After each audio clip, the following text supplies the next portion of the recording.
So, hello, this is Rachel Gedney, and this is a House of Feminine interview. It's another one in the series that I'm doing, and today I am delighted to welcome Tina Sibley she's in Spain now. Hi, Tina. Hi, Rachel. How are you doing? It's nice to be here. I'm welcome to you. Yeah, I'm fine, thank you. It's a lovely sunny day here, which is lovely. So we're almost at the temperature you are in Spain, but not quite. So before we begin, I just want to say the reason I'm doing these interviews, this series of interviews, is because I'm running co-hosting a retreat in September in Glastonbury in the UK, and it is for ladies who want to make an income whilst they're traveling or relocating abroad. So it seems we've struck a chord because there's been rather a lot of interest, which is very nice. So the next year, we thought of doing a longer one because this one's only 3 days, but we thought of doing a 5-day one next year in Spain. So we've already got that one under the belt, and we've had people saying, yeah, I'll come to that one definitely. So to get started, Tina, just tell us your story, how old you are, where you're from originally, where you actually are in Spain, and what prompted this move. Well, I'm 57. I just turned 57 in May, and I was born in the Midlands. Okay, this is the short version because otherwise it would go on. I was born in the Midlands, grew up in Wales, and then moved to Plymouth when I was 29 and stayed pretty much in Plymouth ever since. I did have a little spell where I moved for a year or two to France. Oh. And I also went up to Aberdeen for a year. That was actually the year directly before coming out here. But while I was in Plymouth, one of my really close friends moved to Gibraltar. He got a job that took him over to Gibraltar. So we came over to visit, and I just fell in love with the sunshine, the outdoor lifestyle. I've been on sunshine holidays before, but I think it was just seeing the way of, because I wasn't on a tourist holiday. I was actually hanging out with people who lived here. I saw it differently than if I was just a plain tourist, on a package holiday to a hotel or something. Yeah. And I just fell in love with the lifestyle, and I remembered so many times, like at this time of year in July, bemoaning the fact that it's the middle of summer, it's chucking it down with rain, and it is only 12 degrees, Mm-hmm. So it's not like that today, which is where you are, which is great. But it was kind of like, and it always seemed to be that it might be nice during the week. Come the weekend, the rain would come. So I love the beach. I'm a massive beach fan, and I just wasn't getting enough time where I could be, bare-armed, out in the sunshine without a jacket or a coat on or that kind of thing. So basically set this goal for myself that I really wanted to move out here. And my other half has a job which basically can be, is a requirement everywhere. He's a care worker, and there's always a need for care workers. And of course, I was building up an internet marketing. Actually, I'm just going to close the window. I've just realised I've got the window open, and can you hear it? Yes, I could hear that. That's why I've got my earphones in, because I've got the window. Hang on. There you go. Yeah, my son's home today. He's on holiday, and I've got the patio doors open. So I thought I'd better put because I've got my neighbours can be in and out of the garden. So I thought I'd better put my earphones in, so stop the noise. Yeah. So anyway, I just set the goal, right? I want to build my business up to a level where I can do it from out here. And so the goal was set, and then we achieved that. We came over here last May. So just over a year now. Wow, that's amazing. So much of that absolutely resonates with me, with what you're saying. I live down south on the south coast, so I'm down in Brighton, as far as you go before you get to France. And I moved down here because my childhood was on an island in the beautiful Persian Gulf. And for me, is the sea, is very much the pool. All water sports, swimming, diving, snorkeling, and every water sport that you can probably think of. So I absolutely resonate with that. But I don't swim in this sea. I swim in the pool, but I don't swim in the sea. It's too cold. And it's when you come out of the sea and then the wind gets you and you don't dry off, whereas in a hot climate you just dry off. I was in Turkey a few years ago and it was just so different. I completely resonate with what you're saying. So what is your business exactly? So how do you create that income? Whereabouts are you exactly in Spain? I'm actually in the very southern tip of Spain, in Andalucía, right smack next to Gibraltar. Right. In fact, there are no houses closer to the border with Gibraltar than where I am. Wow. So I get the best of both worlds there because I'm actually living in Spain. I have the Spanish kind of lifestyle. But if any time that I crave a little bit of Britishness, I can literally walk over the border into Gibraltar. Wow. And I could go shopping in Marks and Spencer's or Morrison's. So I could get English milk. That's which is kind of quite brilliant. Or if I'm craving hearing some English language, I can just hop over the border. So that's amazing. Brilliant. I mean, originally the plan was to move into Gibraltar, right? Because that's where my friend lives, and that's where we made friends with other people too. But actually, the more I kind of came over here, first of all, it's very expensive to rent or buy in Gibraltar. Right. And secondly, it's kind of, some of the areas are very, very beautiful. Like the marinas are wonderful and I'm in love with them. But it's very kind of, because there's a lot going on in a small area, it's kind of quite built up and quite crowded at times. And I'm not a city girl. So in the end, I kind of thought, well, actually, I'm going to live across the border in Spain. That makes much more sense to me. And the beaches, there are nice beaches in Gibraltar, but they're not kind of that close to where the living spaces are. So, yeah. No. And what's your business? So my business is I teach coaches, consultants, and other entrepreneurs to speak about their business in a way that they can attract clients extremely easily, but without any of these horrible, manipulation techniques. So I help them to talk about their business, whether that's just networking, so bog standard elevator pitch, right up to doing seminars on stage, so in the room, or particularly online. Through things like Facebook Lives, webinars and all that kind of stuff. And fabulous. Teaching them to just tell people about what they do in a way that they feel comfortable with, and in a way that it's what I call creating buyer desire, so that they're not having to do the hard sell or the push, but at the same time there is an art to getting people wanting more. And that's what I do. That's brilliant. And I'm in your group, and I will spend some more time once I've done these interviews. I will spend some time in there because it does look really, really good to do that. Fun. I love it.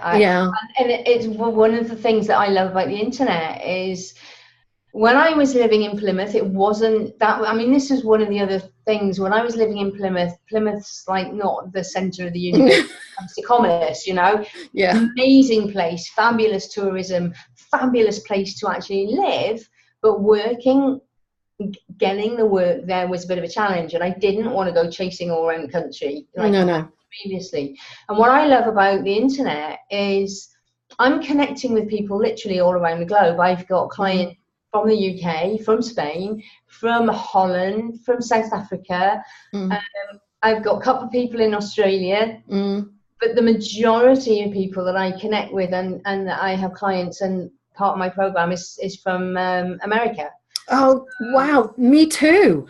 Me too. America and Canada seem to be the two key ones for me, which is really interesting, isn't it?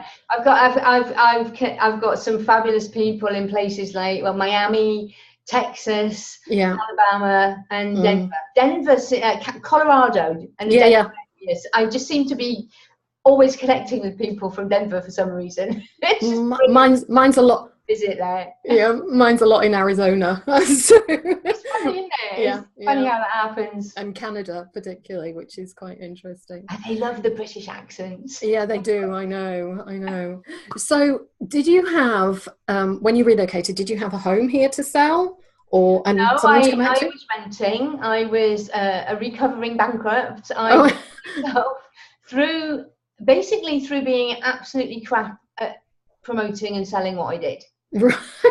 I had a background in financial services, which made me vow that I was never, ever, ever again going to sell anything in my entire life, which was fine until I went self-employed as a trainer and coach. And it became a bit of a problem. And long story short, I ended up with a massive amount of debt. And my ex-husband ran off with another lady, leaving me kind of on my own. So I was fortunate in a way that I wasn't tied to brick and mortar. So in a way, it was a very liberating experience, which is why I don't mind talking about it. Because it was actually very freeing, and I knew that I could just up sticks and go anywhere I wanted, anytime I wanted, which was really nice. And I had amassed stuff. That was actually quite hard. I had to choose what I was going to bring over and what I was going to leave behind. But that also, in a way, was strangely liberating. At the end of the day, it's just stuff. Yeah, I'm going through the same thing now and documenting it because it really is quite an interesting process. Yeah. But it's just things. I've got things, I'm a bit of a hoarder. I am a bit of a collector. I when I was going through my stuff and going through all my boxes, I actually found school books. I'm 57 and I found school books. Love it. With things written on them. So what I did was I just tore off the covers where stuff was written on that was quite sentimental, and I boxed those up, and they're in my stepdaughter's loft now. So I didn't have to chuck them all away, but I didn't have them with me either. So. Yeah. Fabulous. So along the way you will have, and I know I've seen them on the Facebook, on your Facebook page and in the news feed, you will have had highlights and challenges. So tell us your biggest highlight and your biggest challenge. Okay, so the first thing now, and this is going to be really interesting for anybody who is looking at renting. The first challenge was when I did all my research when I was in the UK, and I went on all the property for rent. There were hundreds of them, and I thought, oh, brilliant, this is going to be, a real renter's market. I'll be able to negotiate. How fantastic. There's so much choice, and there's all these properties, and oh my God, so, and when I got here, I found that unlike in the UK, the letting agencies put the properties for rent on their website even when they're taken. So they put everything that they manage, regardless of whether it's free or not. No. When I actually got here, there wasn't anything available. So I thought, oh my God, I'm going to be living on my friend's floor because my friend very kindly said that we could stay, with him. Actually not on his floor, but that's a bit of an exaggeration. But I thought, oh my God, we're going to be, sort of camping with him longer than intended. But fortunately, you soon get to know, which Facebook groups to join and get out, and everybody says, oh, try this group, try that group. And actually within a week, we'd found somewhere. Brilliant. So, but there wasn't the choice available than I first thought. So that was the first thing. The second thing is, and again, one of the reasons I recommend renting rather than buying, especially straight off, is we rented somewhere which was beautiful. It was right opposite the sea, which is what I wanted. It was a lovely little house. But what we didn't know, and again, because our friends were living in Gibraltar, and I don't know, but I suppose some of them may have known which were the best areas and which weren't, but we found that we were living in a bit of a crime dodgy area. Right, Kind of where, every town has its kind of naff places where the, drug dealers hang out, and we were right smack in the middle of it. So, so we moved. As soon as our contract was up, we moved, and we've kind of got into a really nice area now.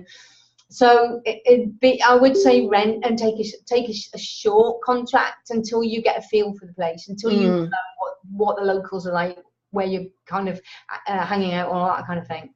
And the other big challenge for me has been the language. I'm learning Spanish. Right. I'm a salsa dancer. That's my thing. Me too. I love it. And when I first came here, I came here by myself, and my other half followed me over a couple of months later. So I was like going to lessons, and it's all in Spanish, and a lot of them actually don't speak that much English. So I felt really kind of Billy No Mates for a while.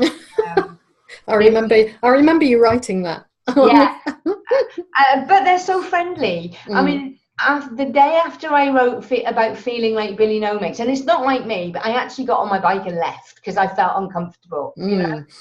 And and the following day, one of the guys that I'd met at a different dance class, he's obviously seen my post, and he just sent me a message saying, "Hey, I'm in La Linea. Do you want to grab a coffee?" And they were like, "Yes, please. And he speaks English." And he actually started teaching me Spanish, which was brilliant. You know, which was great. So they're very friendly. You know, it's you just got to kind of get through that. I think it was the same when I went to Aberdeen. I felt uncomfortable in a new place to start with, and I spoke the language there, you know. So there's always going to be those challenges of settling somewhere new, and especially if you don't speak the language. But if you persevere, I mean, I still can't speak Spanish that much better. I'm still very basic, because I spend a lot of my time behind a computer speaking English. So, but they like it if you make the effort. As long as you make the effort, you know, they will help you by either speaking English if they can, or speaking very slowly in a language that you can understand if they don't. So, Un, dos, tres. Absolutely. We know from the Spanish, from the salsa community. Yeah, I know that. I'm with them all the time. So been there, done that. Yeah, it's quite funny because a lot of the words that I was familiar from Cuban salsa or Linea, I was thinking, oh yeah, I know those words. Yeah, that's it. It's good, but you can't use those when you're buying food or something, unfortunately. No. So what about highlight? Oh my gosh, the highlights are, first of all, oh my goodness, where do I start? Well, first of all, you've got the obvious one, the weather. I'm still kind of getting used, not even having yet got used to the fact that I don't have to make the most, like it's sunny today and I'm working all day, and that's fine. I don't feel just because it's sunny I have to rush out and make the most of it, because I know tomorrow it's going to be sunny.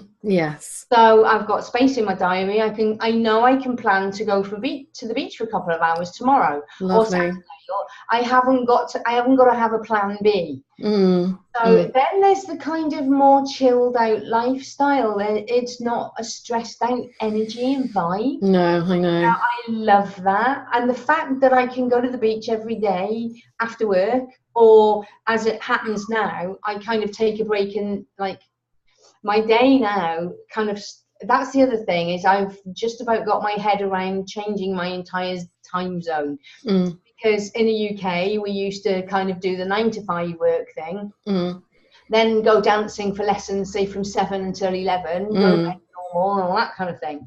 Well, over here most of the dance parties don't start till 11 or midnight. Cuban time. Yeah, it's Cuban time, hon. Then they dance until 3 or 4 in the morning, and this is a weekday as well. And I was initially thinking, well, I can't do that. I need to be working during the day, you know. And it's just getting used to the different lifestyle. And of course it fits, because the days that I'm not dancing, I can hang out with my American buddies until. So I actually now have changed. And it's really weird. So I get up late. I don't get up until about 10 or 11, and then I go to bed at about 2 or 3 in the morning, sometimes 4. But the highlights also is the dancing, and especially the dance weekends. I mean, if I was attending a dance congress in the UK, by the time you pay for the pass, by the time you pay for the hotel accommodation and everything else, it's really expensive. Over here, it's so cheap. You can go to a dance congress for 150 euros all in. And that's, you know, with the hotel, with the full pass, you know, often with the meals thrown in and everything. It's like, really? That's like bonkers, you know? And and though the dance congresses, there's so many of them over here. You could go to one every weekend during the actually, you could go to one every weekend during the summer, even in like February, October, there's just tons of them. It's the world of dance around here. It's brilliant. Yeah. Well, you know, I don't know whether you know, I was on the managing team of Salsa UK. So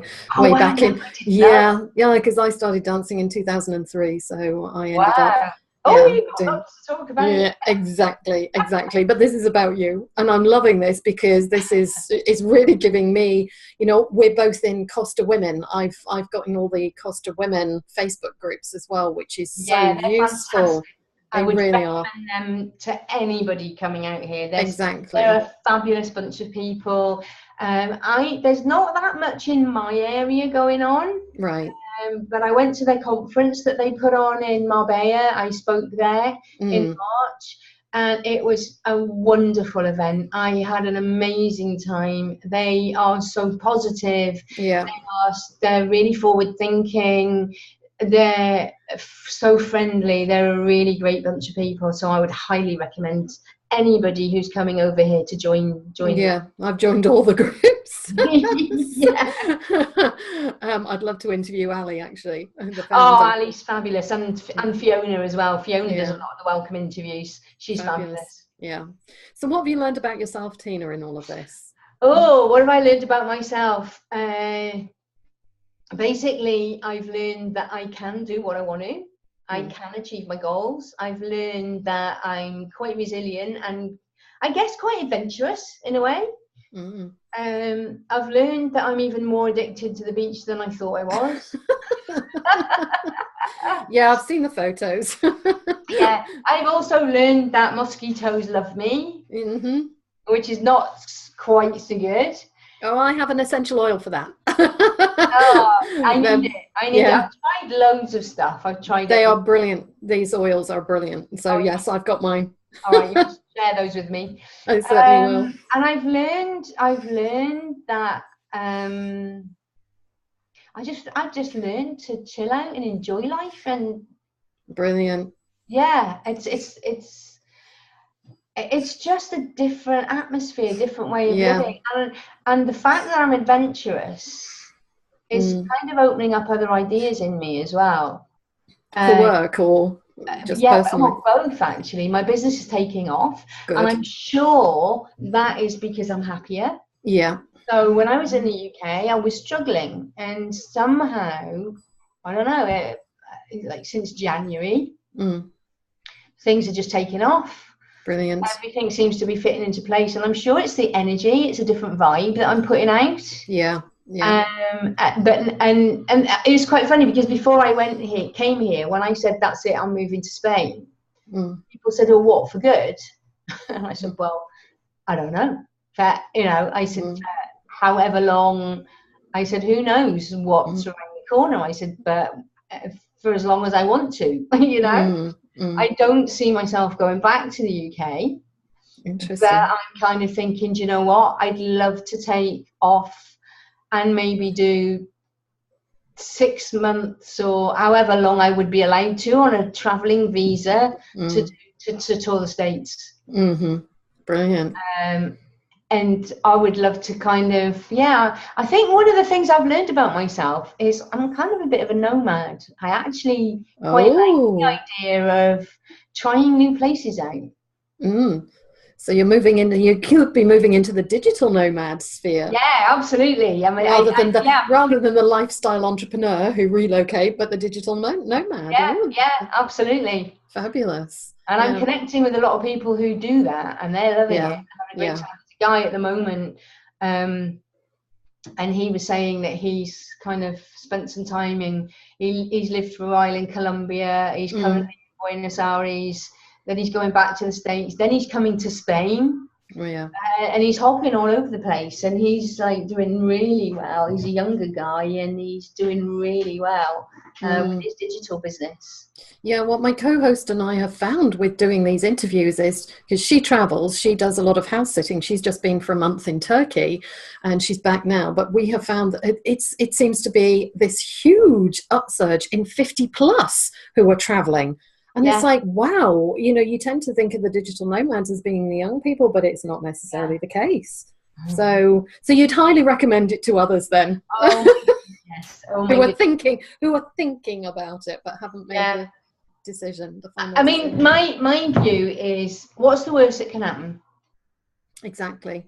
You know, if you don't like it, you can go back. Yeah. Exactly. Because people said to me when I was in the UK, oh, it's very different living there from being on holiday there, you know. Yeah. And I went, well, yeah, I'm sure it is, but there's only one way I'm going to find out if I like it or not. Exactly. And that's to try it. Yeah. If I don't like it, I'm not stuck with it forever. If I don't like it, I can go back.